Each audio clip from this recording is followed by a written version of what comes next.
it is always indicating a tone, making it suitable for all musical instruments. The most important factor to me is that Klavar has one sign for one note, and one note for one sign. And the old notation has many notes for one sign and many signs for one note. And that makes it so extremely difficult. Oh, there's a reaction as always, that's impossible. If that had been possible, Beethoven and Bach would have done it. But Beethoven and Bach were not interested in the notation system, they were interested in the music. And the notation is other people.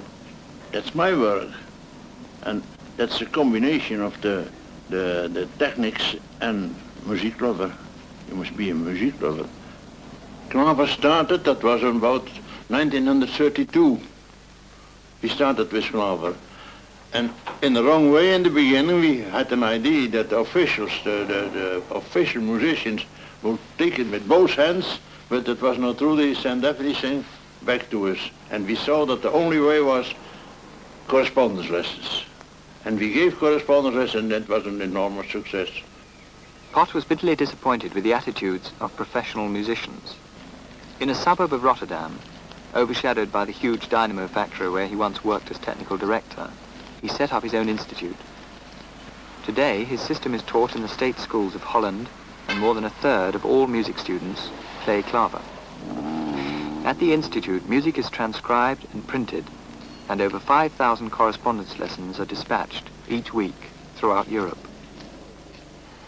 Here you see the first stage where the old music is transcribed and the new is then ready for the offset printing. Here they do the same, but on transparent paper for single copies and blueprints. And here they make some correction and some additions for the negative, and this is for the offset.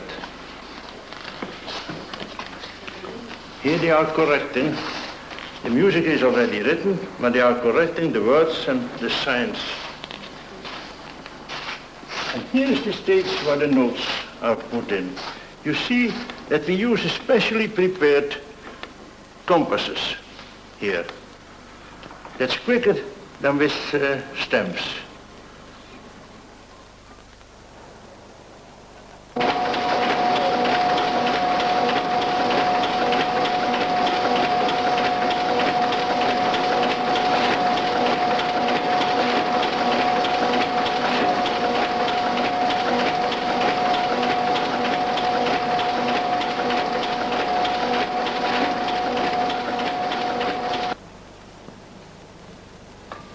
Well, I always think about an English quotation I heard from my father. I told you my father studied in Greenwich, near London. And he said, there was an English saying that said, we don't want to fight, but by Jove if we do, we have the ships, we have the men, we have the money too. And in that situation, I came with Klavar. I had the idea, I had the mechanical works, here the electrical works, and I had the money, then it becomes a must, then it must be done. The officials don't do it, the government can't do it.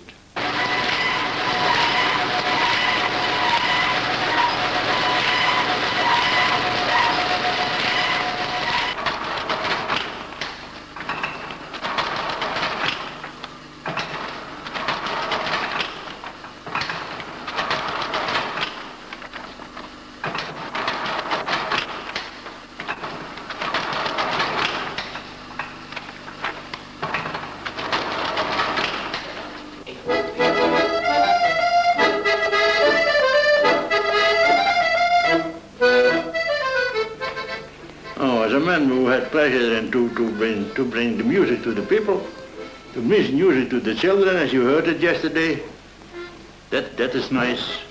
And then the testimonials, that people say, I never thought that I would be able to play the piano, and now I can.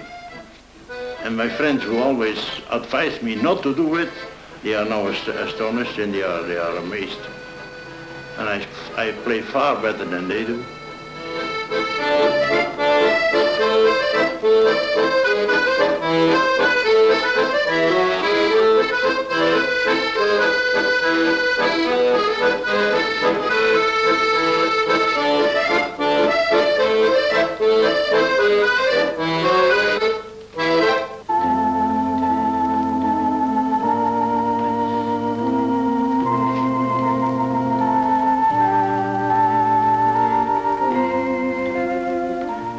soon as a man has seen the advantages, he will write everything in Klaver. It's so much simpler. And all these theories about sharps and flats, they have no ground. They have no fundaments. In his institute, Pott has built up a stock of over 20,000 different pieces of music, and compositions not available from stock can be made in a short time by modern copying methods.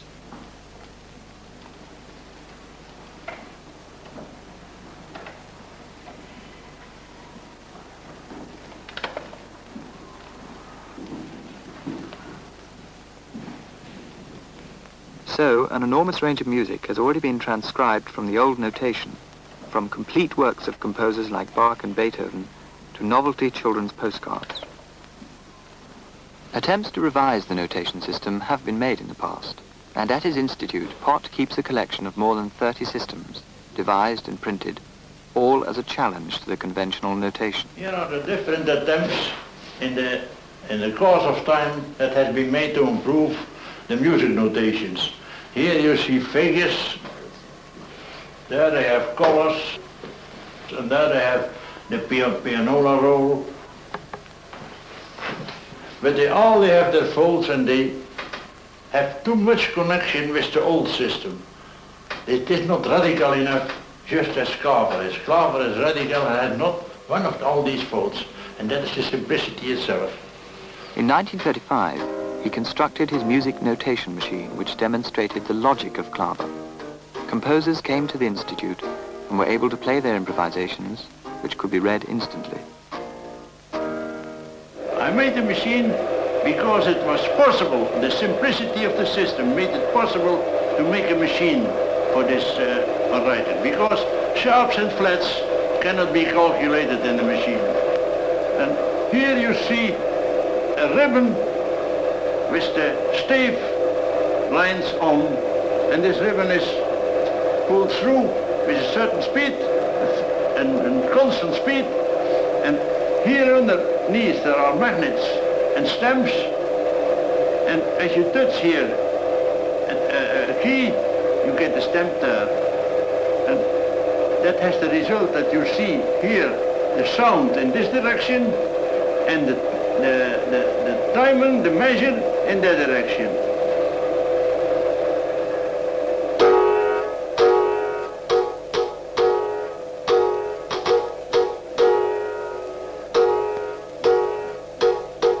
That is time, you see. And now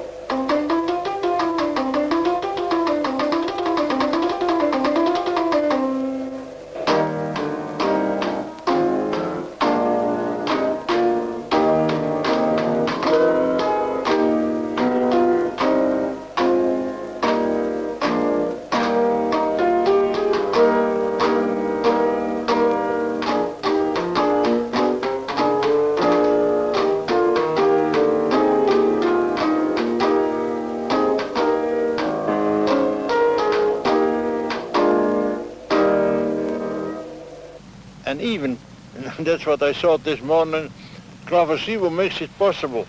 If you lean on the piano, on the keyboard, in this way, you press all the keys, and Klaver can write them, but old notation cannot.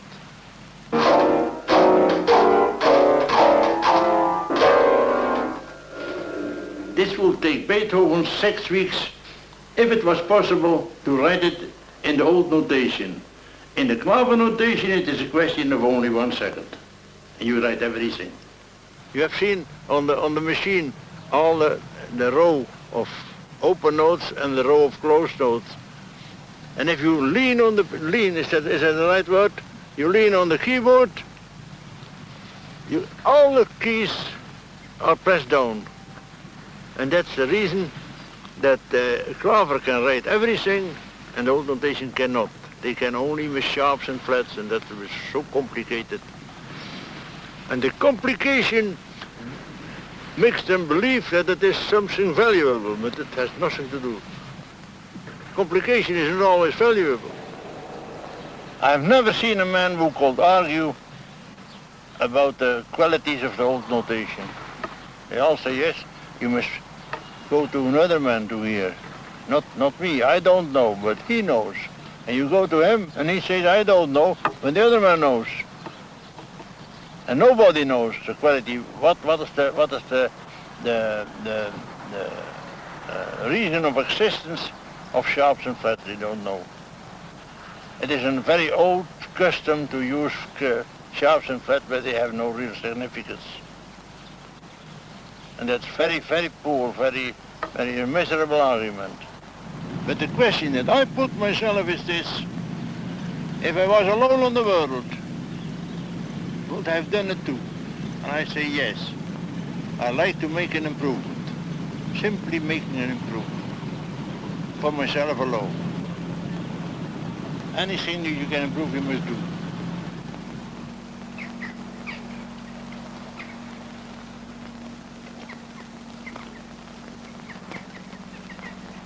That's not important.